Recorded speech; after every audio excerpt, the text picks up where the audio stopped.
Well, I'm out today in the gloom of the British summer and talk about the failure to launch generation. Well, this was the failure to launch summer. There was a post that came up on the Facebook the other day.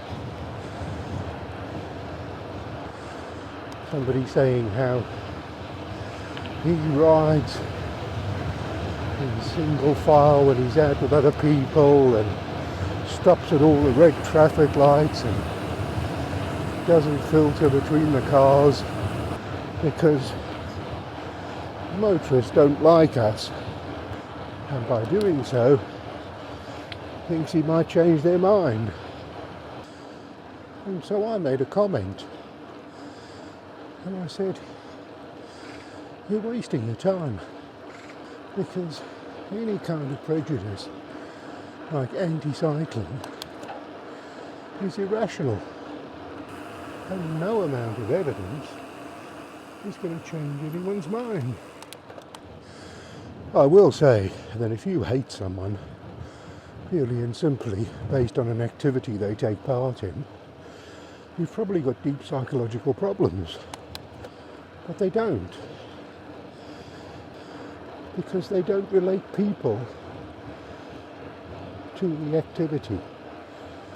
What they hate is anyone who hinders their progress in a motor vehicle. And cyclists are easy to recognise, you know. Slow drivers, well, they're in cars as well. They look the same, so it's difficult to hate them. But cyclists, well, they're doing something different. So it's easy to just look at them and go, look, hate that person. I went out for lunch with a friend of mine, and during the conversation, his wife said that she hates cyclists. And he said, you do know that Steve is a cyclist? And she paused for a minute, and then she said, oh no, not that type of cyclist. It's the kids who ride across the road. Because it was a difficult thing.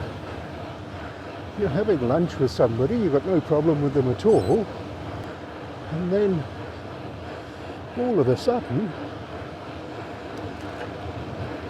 you're supposed to hate that person. So then they change it. Oh no, I don't mean you, it's the other ones. And that's how any kind of prejudice works, really.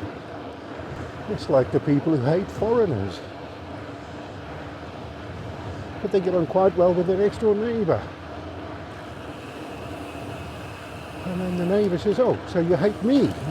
No, not you, it's the other ones. Because you need to take the face away. It's called othering. See, people don't change their mind just because they're presented with evidence. Like the person whose neighbour is foreign, but quite a nice chap. He doesn't say, oh, perhaps I was wrong about foreigners. No. He says, oh, but it's the other ones. You see, I grew up in South Africa. You're in the apartheid era. And people would make comments. Racist comments. Saying that black people do this or black people do that. And then you say, yeah, but there's a guy comes and does my garden and he doesn't do that. And they go, oh yeah, but he's one of the good ones.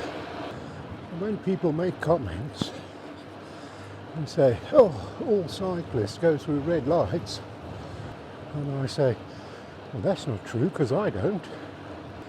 They don't say, oh, I see, in that case I must be wrong. They say, ah, but you're the exception. And when I'm in my car, it goes through a set of traffic lights, it's just gone orange, and you look in your mirror, and 3 cars come through behind you. So you can ride your bike however you like, you're not going to change anyone's mind. What we really need is a change of attitude. I think there should be a psychological assessment for drivers. And what we need to do is change the attitude through training, I suppose. We need to kind of end this idea that car drivers are the superior road users, because that's generally the attitude. I mean, you know, they say they hate cyclists, but they don't like tractors, they don't like trucks, buses, anything that gets in their way. The irony is, the reason people are getting frustrated is because they're stuck in traffic. And the reason there's too much traffic is because there's too many cars on the road. So every time you see a cyclist, that's one less car on the road. Every time you see a bus, that's a whole bunch of cars not on the road. We need to educate people.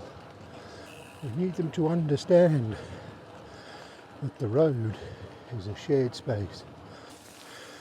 Cars do not take priority over other road users. Cars do not have right of way over other road users. Car drivers are not superior, regardless of how important you feel. If you tell people, you know, if you're sitting in your car, you are the traffic.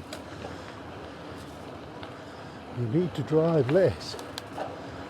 But again, the othering starts, and they'll say, oh yeah, but when I'm in my car, I'm doing something important.